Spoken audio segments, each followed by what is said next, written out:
Bienvenue à cette grande édition du journal en langue française. Vous êtes en compagnie de Patrick Nilidandi. Voici tout de suite l'essentiel de l'actualité.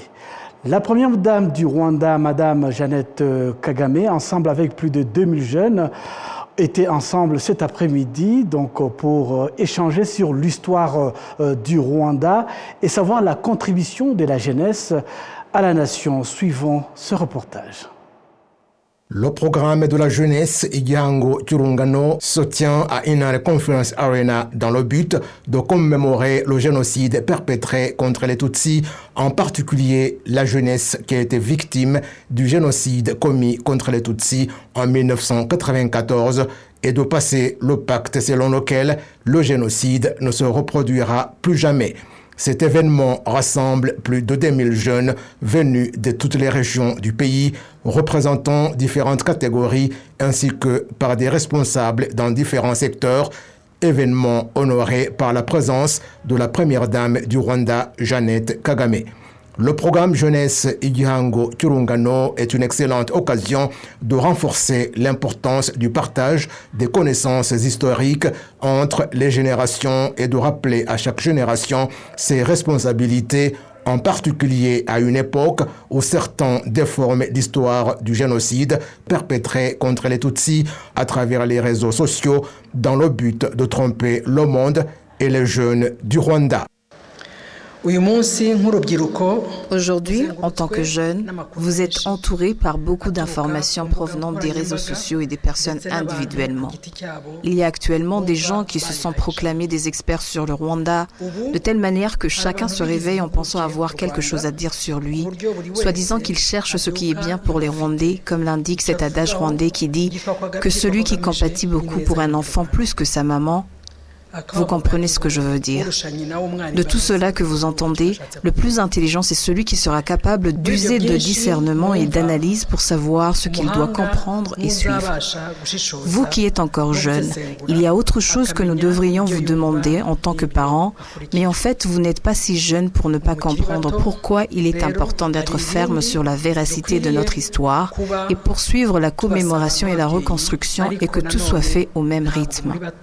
Chers enfants, ne vous en faites pas, nous vous comprenons et nous sommes là pour que nous puissions avancer ensemble dans ce processus. Ne vous laissez pas sombrer dans les meurtrissures et n'acceptez pas qu'il y ait quelqu'un qui vous divise encore une fois et continuez d'être des jeunes braves qui préservent ce que l'histoire nous a enseigné. La première dame du Rwanda, Jeannette Kagame, a également exhorté les jeunes de continuer à jouer un rôle actif dans la construction de la nation, de préserver les acquis du Rwanda et de combattre l'idéologie du génocide. Elle leur a également demandé de se rappeler que le Rwanda appartient aux Rwandais et qu'il n'y en aura pas d'autres, leur rappelant qu'il est interdit de saboter sa patrie et les a invités à aimer leur pays car personne d'autre ne les fera à leur place. Parmi les activités prévues, les jeunes participeront à des discussions en groupe avec des responsables de divers secteurs afin de leur donner l'opportunité d'exprimer leurs opinions sur divers sujets. Rendons-nous à présent en Centrafrique, les habitants de Bangui, la capitale de la République centrafricaine, rendent hommage aux forces rwandaises de défense opérant dans ce pays, car leur présence a permis d'assurer pleinement la stabilité et rétablir la cohésion sociale entre les différentes couches de la population centrafricaine. Jean Damascene nous en dit un peu plus. La capitale centrafricaine. Les forces rwandaises de défense qui opèrent au sein de la mission onusienne en République centrafricaine travaillent étroitement avec la population de Bangui. C'est le jour des travaux communautaires Umuganda, une pratique hebdomadaire depuis 3 ans maintenant. Cette initiative a rapproché davantage des forces rwandaises la population locale et leurs relations portent un accent assez particulier. Vous êtes parmi nous aujourd'hui. Vous voyez qu'il y a le contingent rwandais qui est là. Ces contingents-là résident dans le 5e arrondissement. Mais ils font un travail vraiment impeccable. Ça, c'est à féliciter. Hein, vous voyez, nous sommes en parfaite cohésion, le bon vivre, le vivre ensemble. Donc cette initiative favorise le fait qu'on s'échange, on se découvre, on se familiarise. Et avec cet ensemble de tout, ça fait impulser, ça peut promouvoir le développement de notre cité. Vous savez que ce sont nos amis de tous les jours. Hein. Ce ne sont pas des partenaires, mais je dis les amis. Et donc, quand on voit la définition de ami, vous voyez, l'ami, c'est celui avec qui on est ensemble, on tombe. Dans les situations de bonheur, on est ensemble. Dans les situations de malheur, on est ensemble. Le contingent rwandais nous ont beaucoup aidés.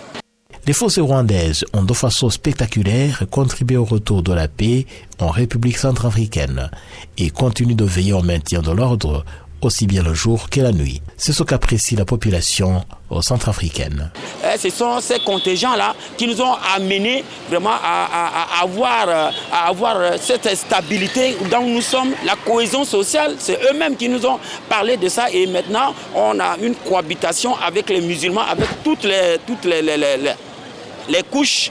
Toutes les couches qui sont en République centrafricaine, toutes les races quoi. Donc la présence des contingents rwandais en République centrafricaine nous ont beaucoup donné d'énergie. Et nous savons que même ces contingents-là, c'est des contingents vraiment sérieux. Ils sont disciplinés. C'est des hommes vraiment disciplinés, qui sont honnêtes, qui sont vraiment habiles. Qui sont vraiment habiles. Et nous voyons dans leur comportement, même les bistrots que vous voyez au bord de la route, là, les bars là, les Rwandais ne sont pas dedans. Les Rwandais, c'est leur boulot qu'ils préfèrent mieux. La présence des forces rwandaises de défense en République centrafricaine rassure aussi la population qui va à ses travaux au quotidien. Grâce au service des forces rwandaises, la ville de Bangui est approvisionnée en vivres alimentaires depuis les coins les plus reculés. Là encore, la population centrafricaine s'en félicite. Une appréciation partagée par le gouvernement centrafricain, comme l'indique le Premier ministre Félix Semouloua. Je voudrais encore dire une fois de plus que le gouvernement est satisfait pour le travail bien fait. Et aujourd'hui, nous pouvons nous vanter d'avoir des forces armées centrafricaines capables de protéger notre territoire capables de protéger nos populations. À part les forces rwandaises opérant dans le cadre de la mission onusienne de maintien de la paix en Centrafrique, le Rwanda dispose d'une autre force engagée dans ce pays suite aux accords signés entre le Rwanda et la Centrafrique. Ce jeudi 25 avril, le Rwanda s'est joint au reste du monde pour célébrer la journée mondiale de lutte contre le paludisme. Cette journée avait pour thème « L'élimination du paludisme commence par moi ». Et au niveau national, elle a été célébrée dans le secteur de Ndera, c'est en district de Gasabo. Les employés du Centre biomédical du Rwanda, Arabici en sigle et en anglais, ont d'abord visité un foyer de ce secteur où se trouvent des eaux stagnantes.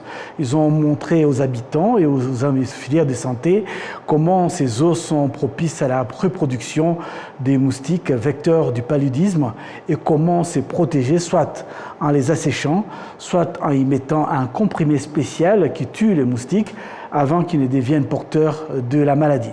Lors de la célébration, ils ont également visité les stands des différentes organisations engagées dans la lutte contre le paludisme qui exposaient leurs activités, notamment des drones de la société Zipline utilisés pour pulvériser des produits antipaludiques, dont les marées, ainsi que dans d'autres drones servant à transporter des médicaments contre les paludismes. Le ministère de la Santé indique qu'au cours des 5 dernières années, le paludisme a diminué de 90% au Rwanda. Cependant, l'année dernière, une recrudescence a été observée, environ 800 000 cas enregistrés, dont 80 décès. Au niveau national, cette zone ou cette journée a été célébrée dans le district de Gasabo, qui enregistre le plus grand nombre de cas de paludisme au Rwanda.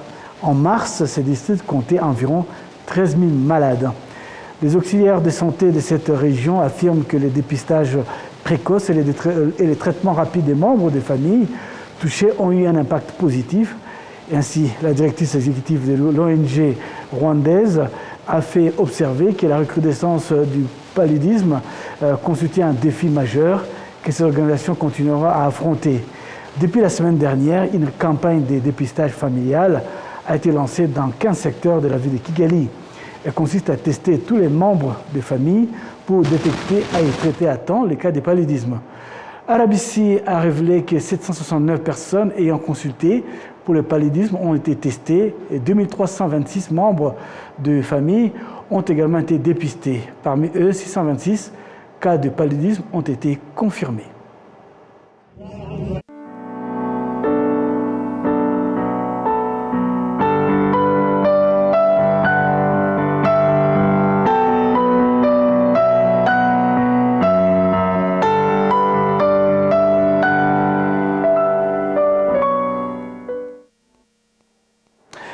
« 25 avril 1994 au 25 avril 2025, cela fait exactement 31 ans. La date du 25 avril au Rwanda rappelle des massacres de milliers de Tutsis dans les anciennes préfectures de Butare et Gitarama au sud du Rwanda et de Kibuye à l'ouest du pays. Pendant ce temps, le gouvernement génocidaire continue à bénéficier des soutiens de certaines puissances aux Nations Unies en s'opposant à l'utilisation du terme génocide. Le point avec Jean-Damascène Manchim. Alors que les massacres des Tutsis se poursuivaient sur toute l'étendue du Rwanda, le 21 avril 1994, le Conseil de sécurité de l'ONU a voté une résolution qui a irrationnellement regretté les actes de violence, les massacres sans issue qui sévissaient au Rwanda. La résolution n'a mentionné aucun responsable des massacres et a évité de qualifier les massacres de génocide alors que l'ONU en avait toutes les preuves. La date du 25 avril a été particulièrement marquée par les massacres des milliers de Tutsis dans les anciennes préfectures de Butare et de Gitarama au sud du Rwanda, ainsi qu'à Kibuye à l'ouest du pays. Dans l'ancienne préfecture de Butare, les massacres des Tutsis ont été encouragés par les autorités locales, alors que la population unie avait auparavant résisté aux attaques des génocidaires qui venaient d'autres régions pour massacrer les Tutsis. C'est le préfet de Butare, Sylvain Sabimana lui-même, qui a demandé à ceux qui étaient venus intercepter les assaillants de rentrer chez eux et de s'y défendre contre leur seul ennemi, c'est-à-dire le Tutsi.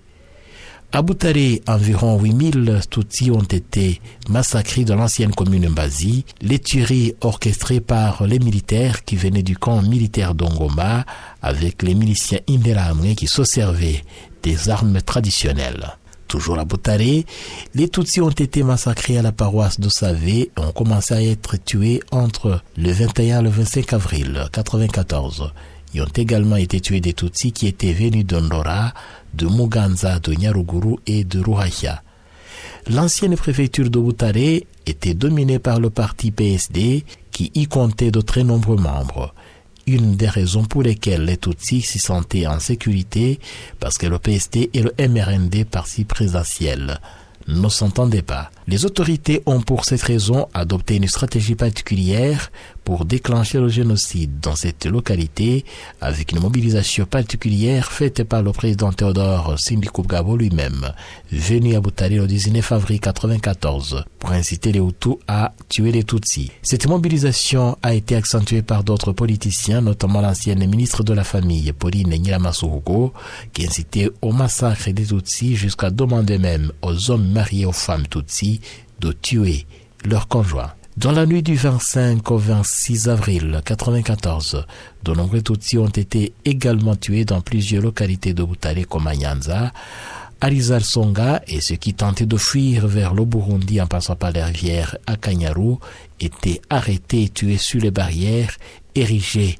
un peu partout pour cette fin. D'autres lieux de massacre au 25 avril sont notamment Butansinda et Ruhashya, ainsi que dans les localités voisines de l'ancienne préfecture de Gikongoro, où les tueurs étaient dirigés par le colonel Aloys Simba, qui dirigeait dans la région le programme dénommé Autodéfense civile, qui ne visait que l'extermination des Tutsis.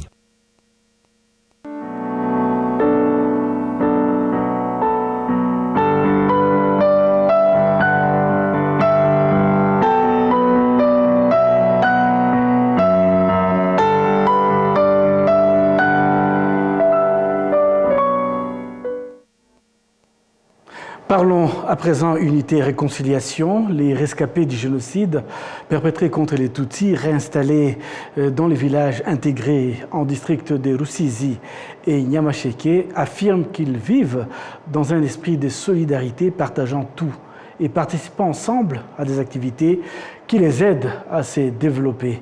Le ministère de l'Unité des Rwandais et de l'engagement civique indique que dans la vision des relogés, des rescapés du génocide perpétré contre les Tutsis qui n'ont pas de logement, ces derniers seront installés dans les mêmes villages que d'autres catégories de Rwandais dans le but de renforcer davantage l'unité et la réconciliation. Les détails avec Assim Souf. Le village de Kivangira dans le secteur de Bugarama, district de Rusizi, et celui de Rushekeri dans le secteur de Rushekeri, district de Nyamasheke, comptent parmi les lieux où ont été relogées des familles des rescapés du génocide perpétré contre les Tutsis ainsi que des personnes qui y ont participé. Cela fait maintenant plus de 8 ans que les premiers y ont été installés. Les habitants de ces villages affirment qu'ils y mènent une vie de partage et de solidarité. On partage, on s'invite les uns les autres, nous partageons les informations, les voisins s'inquièrent de leur état de santé, il n'y a pas de méfiance entre nous, pas de discrimination, non plus l'idéologie du génocide. C'est la paix et la cohabitation est bonne. On a donné des vaches aux habitants de ce village et lorsque c'est fait, on ne distingue pas les rescapés du génocide perpétré contre les Tutsis d'autres catégories de personnes. Les vaches sont offertes à tous et la reconnaissance se fait de la même manière. On m'a déplacé et je me réveille tôt pour vaquer à mes occupations et l'autre, c'est la même chose. Mais le matin, en partant, nous nous parlons et on s'adresse des salutations. Lorsqu'on rentre, nous arrivons ici en même temps et nous nous entretenons. En fait, les gens n'ont pas les mêmes moyens. Lorsque je suis en manque, on me donne et vice-versa. Le gouverneur de la province de l'Ouest, Jean Bosco Nibitura, souligne que le fait que les habitants de ces villages s'entraident en toutes circonstances sans se préoccuper de ce qui les différencie est une preuve irréfutable que l'unité du peuple rwandais est désormais profondément enracinée dans le pays. C'est un bon signe que le gouvernement a bien affermi l'unité et la résilience des Rwandais, contrairement à ce qui ambitionne toujours de commettre le génocide, qui discrédite le gouvernement du Rwanda en disant qu'il n'y a pas d'unité, mais en réalité, c'est un signe irréfutable que l'unité et la résilience sont profondément enracinées au Rwanda.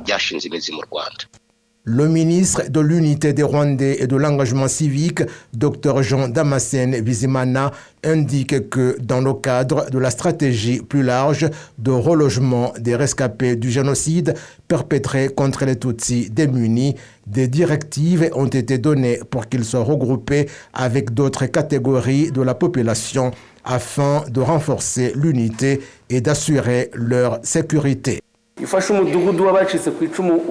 Si on prend le village des rescapés du génocide et qu'on le sépare des autres et que d'autres Rwandais sont installés dans une autre place, on voit là une sorte de séparation. Il y a là où ça a été fait, mais dans les villages actuellement en construction, notre recommandation, c'est-à-dire la vision et la directive donnée, est que les gens soient relogés ensemble pour faciliter la cohabitation des Rwandais. Ces villages intégrés, habités par des personnes issues des différents milieux sociaux, ne sont pas spécifiques au district de Nyamasheke et Rusizi. On en trouve ailleurs dans le pays et ils jouent un rôle important dans l'amélioration du niveau de l'unité et la réconciliation. L'année dernière, le ministère de l'Unité des Rwandais et de l'engagement civique a dit que ce niveau avait atteint 99% par rapport à 82,3% en 2010. Les habitants de zones rurales affirment qu'ils rencontrent encore des difficultés pour accéder au gaz, ce qui les pousse à continuer à utiliser principalement le bois de chauffage. Kassim Youssouf nous donne plus d'explications. La 7e enquête sur les conditions de vie des ménages au Rwanda a notamment révélé qu'en milieu rural, une seule personne sur 100 utilise le gaz. La même enquête indique que l'utilisation du gaz au Rwanda reste faible. Dans les villes, seuls 17 habitants sur 100 utilisent le gaz, tandis qu'en milieu rural, cela concerne seulement une personne sur 100. Cependant, l'organisation AVSI Rwanda, qui collabore avec le gouvernement rwandais dans la protection de l'environnement, souligne que la région des Mayaga est parmi les plus touchées par les effets du changement climatique. L'on comprend très bien ici la question du changement climatique suite à l'état du sol et il n'y a pas d'arbres. C'est très évident. Quelqu'un qui n'a pas encore compris que la préservation de l'environnement, c'est l'avenir du Rwanda, cela signifie qu'il est en retard. Actuellement, 93% des ménages au Rwanda utilisent le bois comme source principale d'énergie selon le recensement général de la population de 2022. L'Office rwandais des forêts affirme qu'il collabore avec des entrepreneurs pour fournir aux citoyens des équipements économes en énergie dans l'objectif de préserver les forêts. L'augmentation de la superficie des forêts que nous plantons ne sera jamais effective si la population continue à se servir des forêts pour la combustion, mais qu'il n'y ait quelque chose pour les remplacer, surtout que nous avons constaté que la majorité des Rwandais, presque plus de 75%, utilisent du charbon et du bois comme combustible. Tout cela peut impacter la superficie que nous envisageons d'augmenter pour que le sol du Rwanda soit reboisé. Il faut donc collaborer avec des partenaires tels que le ministère des Infrastructures, surtout pour accroître ces brasseros qui réduisent les combustibles ou rondereza. Le gouvernement rwandais s'était fixé l'objectif de réduire l'utilisation des combustibles issus des forêts de 79 à 42% en 2024. C'est le programme que nous avons pour aider la population à s'éclairer proprement sans émettre des gaz polluants. Si on y compte 60%, cela ne signifie pas que c'est peu d'argent pour dire que si on essaie de se trouver les moyens, comme le veut la résilience des Rwandais, soit 40% pour avoir du gaz, on sait qu'une fois acheté, la bouteille reste en votre possession. Une des décisions du Conseil des ministres est de promouvoir une économie verte à travers des investissements dans des projets de protection de l'environnement et de lutte contre le changement climatique en partenariat avec les secteurs publics et privés.